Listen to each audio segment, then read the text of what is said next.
The Tories are calling for Environment Minister Stephen Guilbeault to resign after the feds put out data today that last week the Parliamentary Budget Officer said he was forbidden from releasing.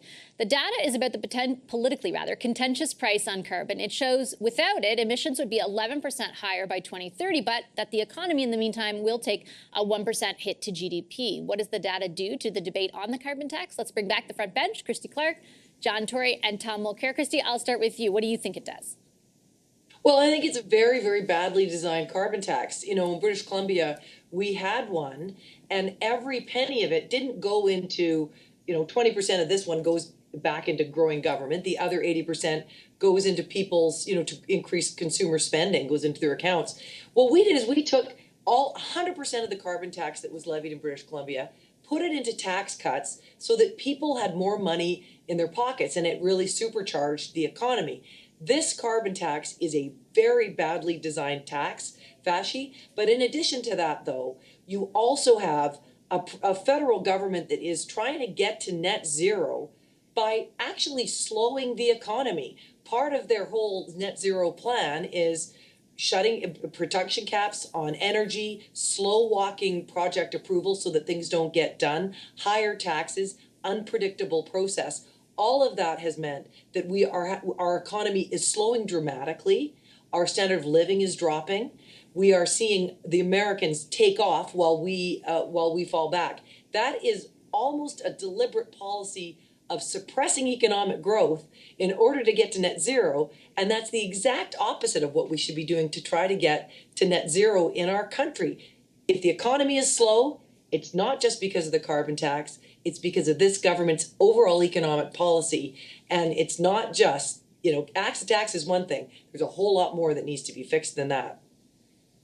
I think, Tom, the Liberals would contend, besides sort of what they've said for a long time about the carbon tax itself and a price on pollution and how they view it to be integral to their climate plan, they would contend that their version of economic growth, and we've talked about this before, hinges on the investments that they're making and that the provincial government in Ontario, for example, is making in the electric vehicle supply chain. They would see economic growth, I think, more through that lens.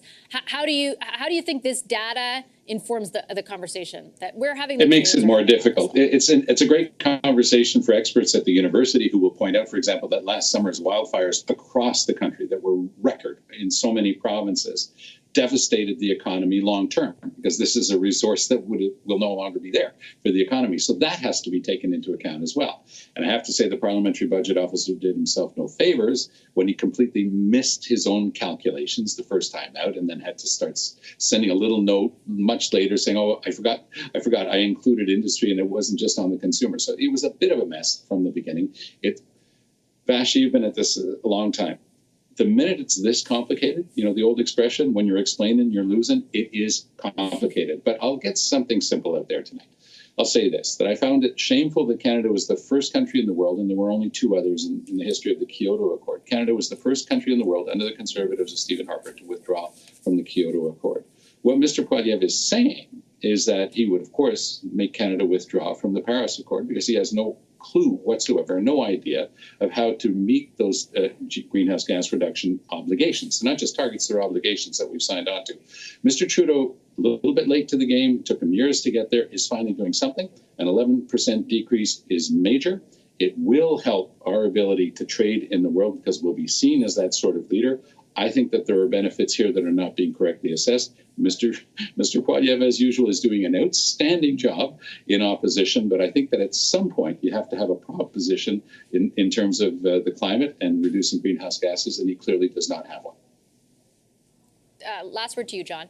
Well, I agree with most of what Tom just said, but I think that the Liberals, for them, this is a disaster because you have a report here that is incomplete by the admission of the person who wrote it.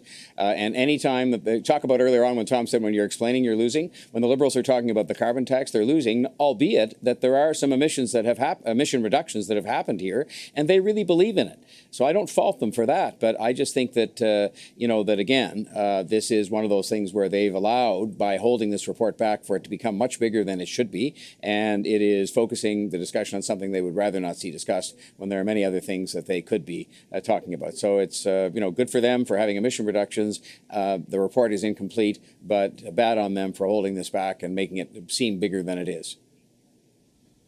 Okay, on that note, I'll leave it there. Thanks, everyone. Great to talk to you, as always. Christy Clark, Tom Mulcair, and John Tory, our front bencher.